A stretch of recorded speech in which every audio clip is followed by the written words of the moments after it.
So first of all, on the behalf of JSPS, Japan Society for Promotion of the Science, I'd like to send our congratulatory remarks to having this Tokyo Symposium for the first time.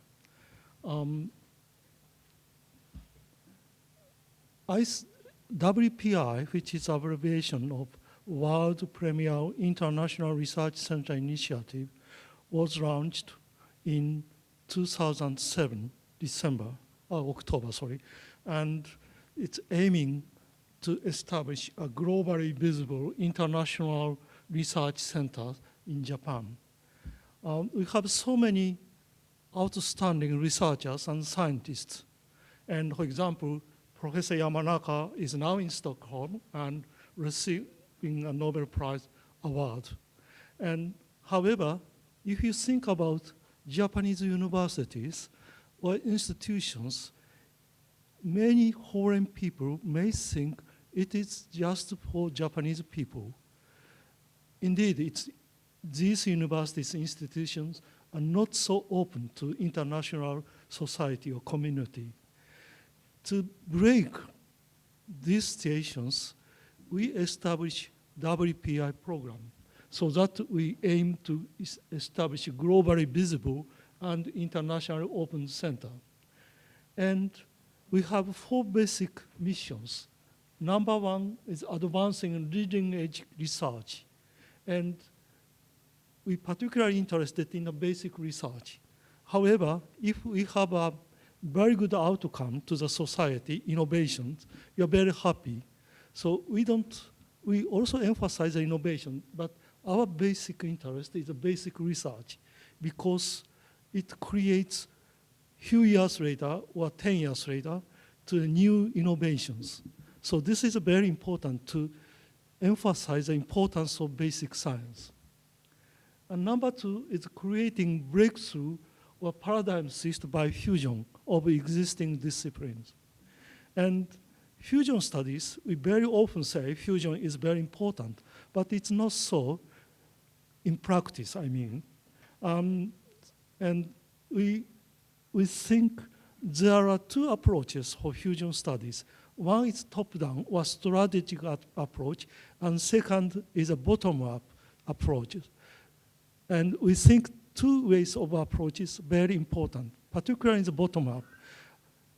It's a fusions coming up, the frank conversation among young researchers. That is very important. So I think I²CNER is just started for such a frank conversations among young researchers and also among PIs.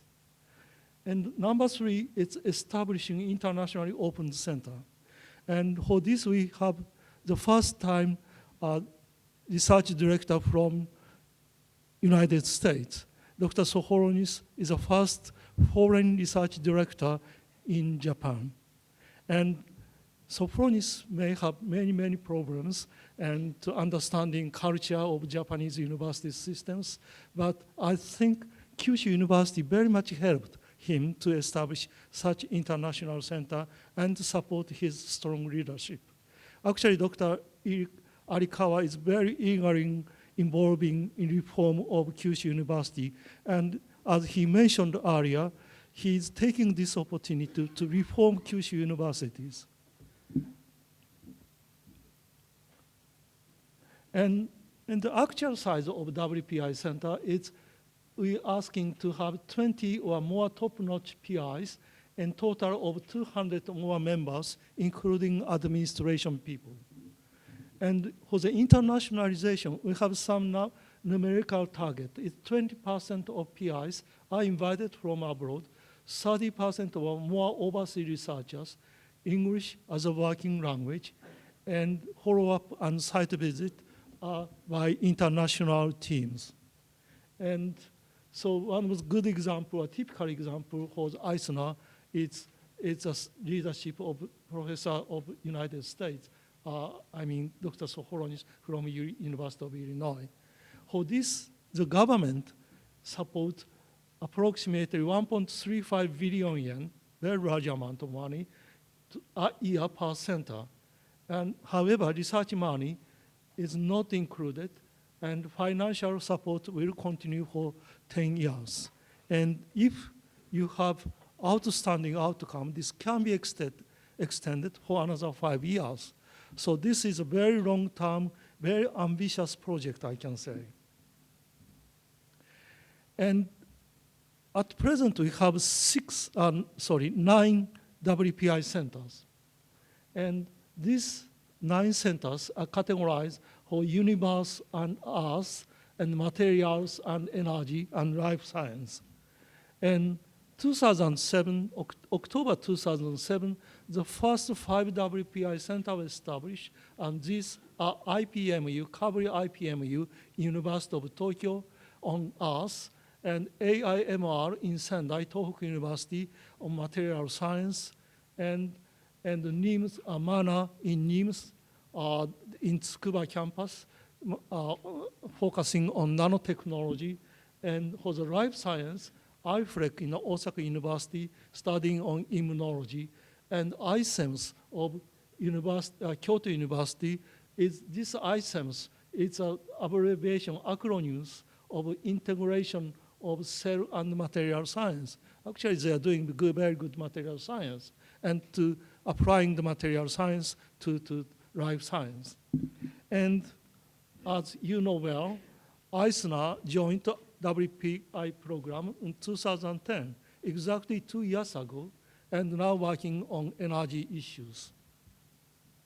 And this year, and actually this month, 3 additional WPI centers were added. That is Institute